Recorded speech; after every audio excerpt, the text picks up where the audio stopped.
Nang magsimulang tugtugin ang kampana sa Misa de Gallo, si Basilio ay palihim na papunta sa kagubatan ng mga Ibarra.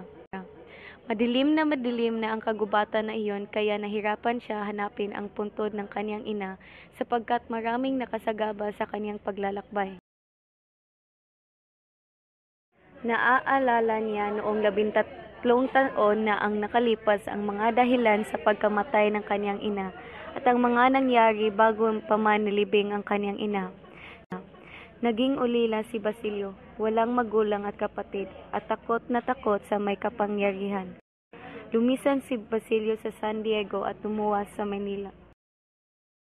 Nanilbihan siya bilang utusan sa bahay ng isang mayaman. Lumaboy-laboy siya sa mga lansangan na wala ng pag-asa, nagugutom at nalulungkot. Makailang beses niyang naisip na magpapasagasa sa mabilis na tumakbong mga kabayo. Sa kabutihang palad ay nakita niyang nagdaraan sina Kapitan Tiago at Tia Isabel.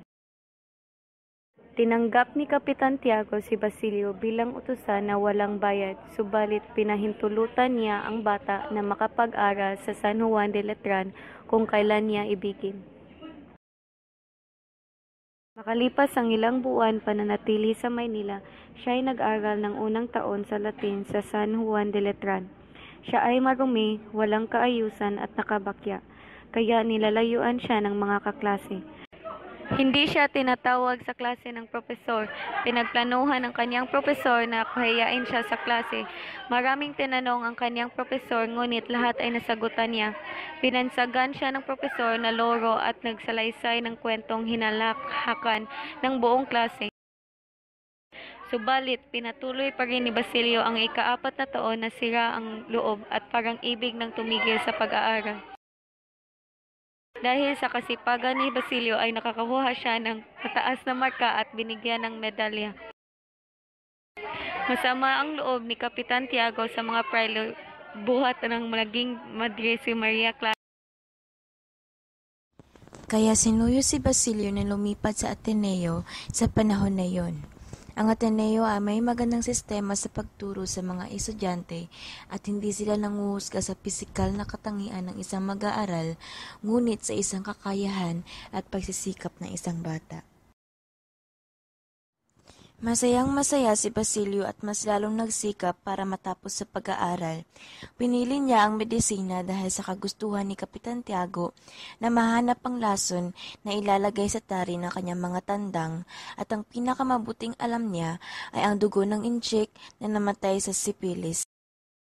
3 taon na ang nakalipas ay nakapagamot na siya ng mga tao para sa kanyang kinabukasan na makatulong sa sakit ng lipunan. Created using Powtoon.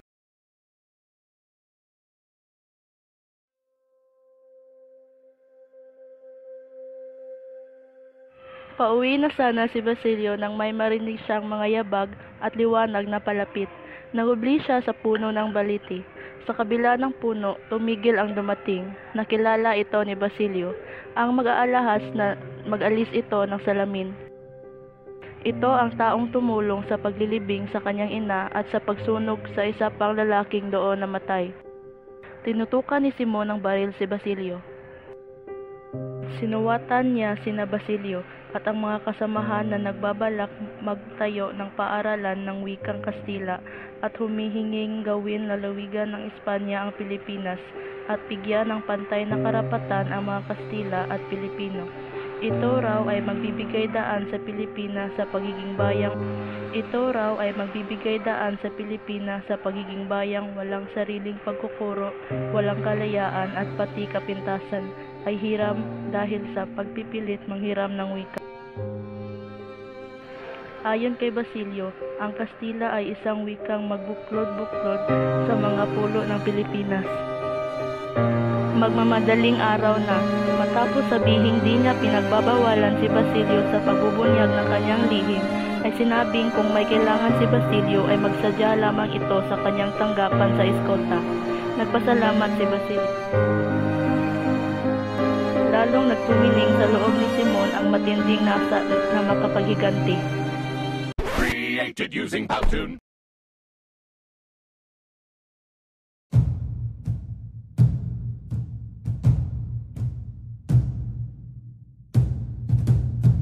Nanilbihan si Huli ng madilim pa.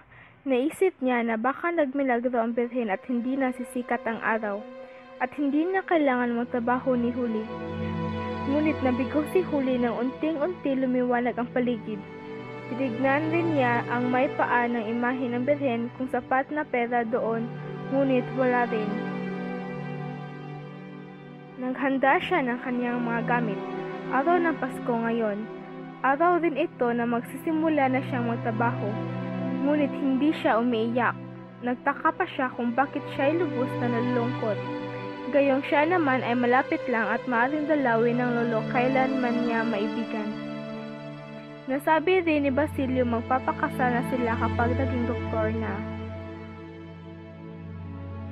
Nakita ni Huli si Tandang Selo na nakaupo. Walang imik itong binasbasa ng apo. Kitang-kita ang lungkot sa kanyang mukha. Umalis na si Huli.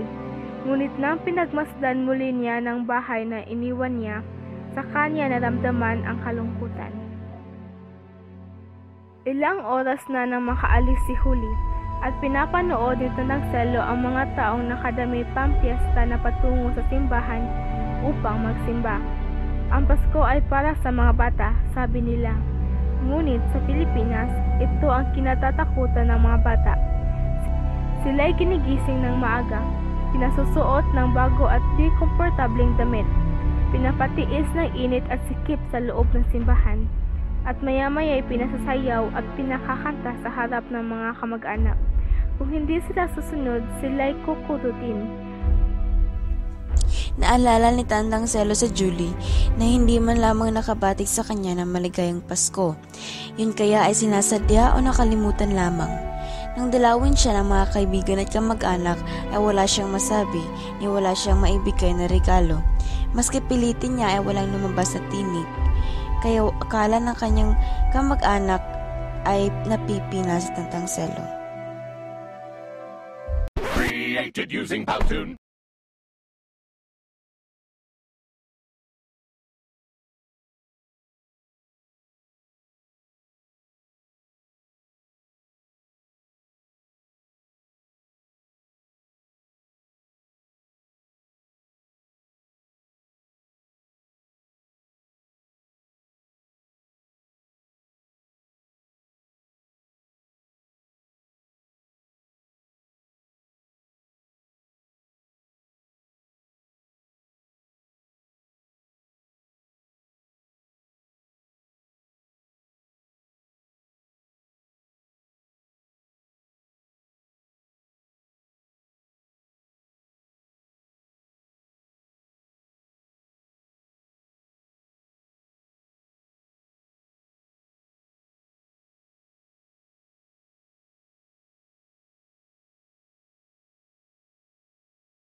Created using Powtoon.